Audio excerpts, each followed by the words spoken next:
Okay, coaches, this one here is our giant combined finishing session. So we will generally do this on the front field at Cedar Creek. We will take the 6 goals and move them in closer to each other. These goals are, 10 or 12-ish yards apart. They're close enough that everybody is nearby and feels connected, but they're obviously not so close to each other that an errant shot from that's taken on this goal isn't just going to pelt one of these players in the head. Just to keep this a little bit cleaner and easier to see, and because I do have a limited number of magnets, I've only put the magnets on here for the middle space, but all 3 of these fields would be all playing at the exact same time. Only one penny is required per group, and that is just for the goalkeeper. After every single round, you need to put a brand new goalkeeper in. You can't have the same goalkeeper just going over and over and over again.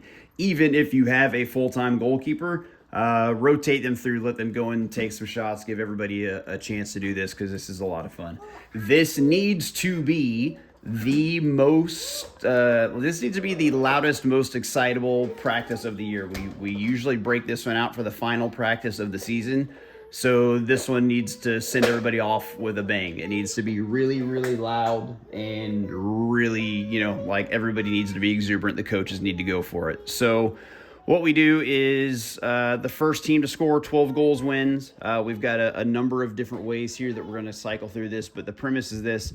Every player needs a ball at the same exact time. On both sides, players will dribble forward. They must shoot, right, at or from behind the cone. If you dribble in front of the cone and shoot, doesn't matter if the world's greatest shot, the shot does not count. So you will dribble to the cone and take your shot.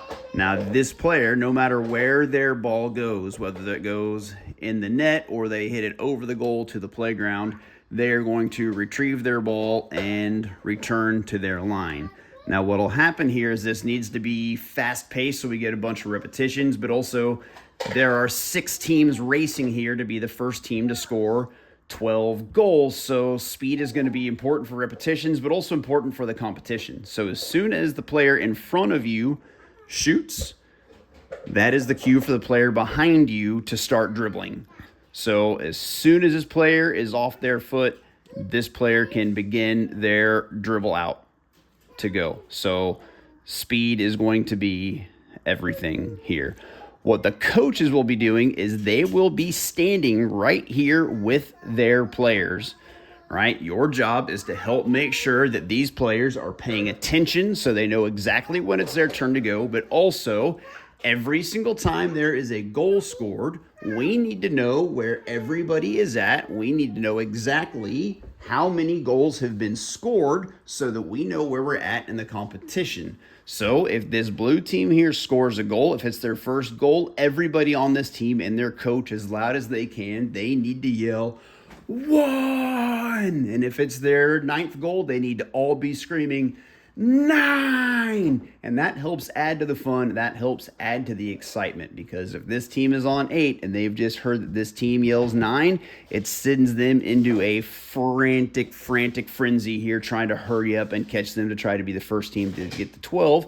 And when you get to 12 goals, when you have a team that gets to 12 goals, it needs to be a party. They need to jump up and down and celebrate, and whoever is kind of in charge and leading the entire thing needs to go, all right, perfect. You guys have won, so you guys owe me 3 push-ups, 3 push-ups, 3 push-ups, 3 push-ups, 3 push-ups. All right, it's not a punishment. It's just a fun, silly acknowledgement that this team did well. They scored 12 goals first. Now, what you'll do is every single round that ends, the teams will just move a goal. So the teams from this goal will just move over here. The teams at this goal will shift here. They will shift here. They will shift across. They will shift. So you'll just shift one goal, and then we'll play again so that you are playing against a different group every time. I would recommend probably not keeping all of the groups just in their regular teams, because you might have mismatched teams. It's more fun if you spread the kids around. So if you've got 6 or 7 or 8 teams there, you've got representatives from all of them in each of these groups. It's more fun that way. It makes kind of a more competitive balance in these games.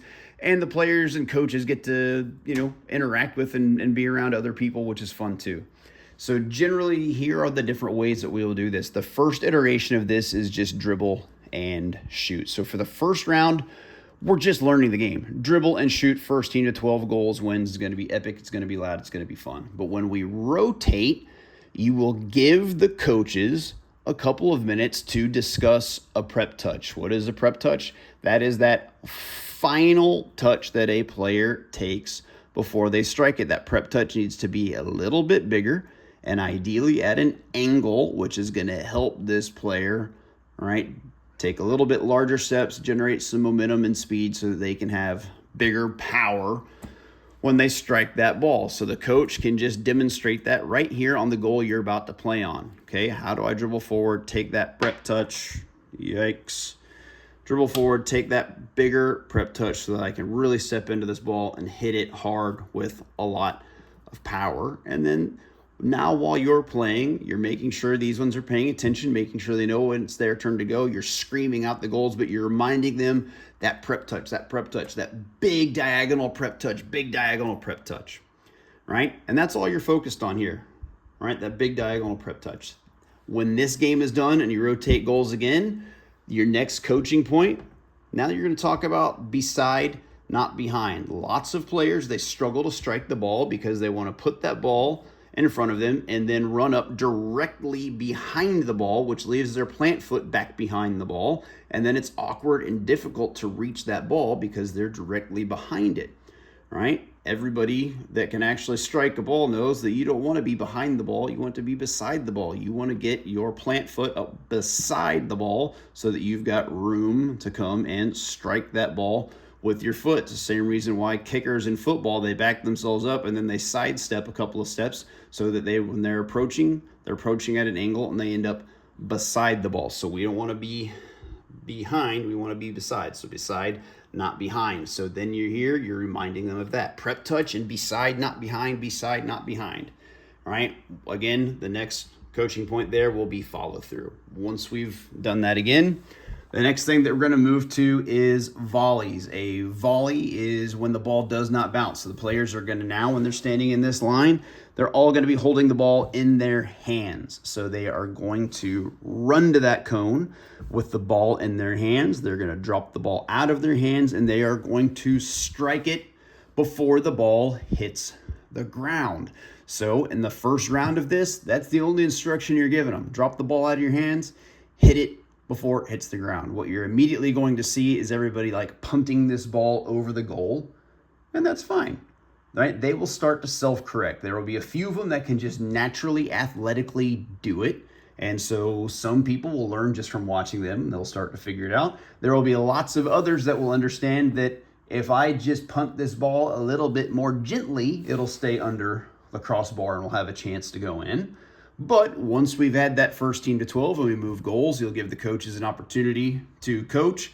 We don't want to turn our power off. We just want to strike the ball when it's low. And if we hit that ball when it's low, we get our chest over it, lean forward a little bit. We don't have to turn off any power. We can hit it as hard as we can, and then that ball, will stay low so it doesn't become a punt. Right? We want to strike that ball just before it hits the ground, meet that ball when it's at its lowest point.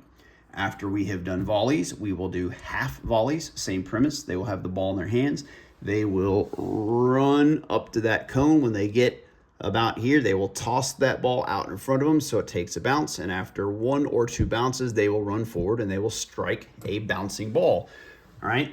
The key coaching point in this, when you get there, is going to be timing. If they get there too late, that ball's not going to be bouncing anymore. If they get there too early, they're going to get jammed up and that ball's going to be up into their belly button, up against their body when they're trying to strike it. So they need to time it just right so that they can get there again when that ball is at its lowest point so they can strike it right before it hits the ground.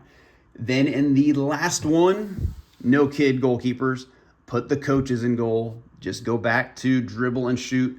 Put the coaches in goal, and if you want to really make it hard on the coaches, make it so the coaches can only make saves with their hands.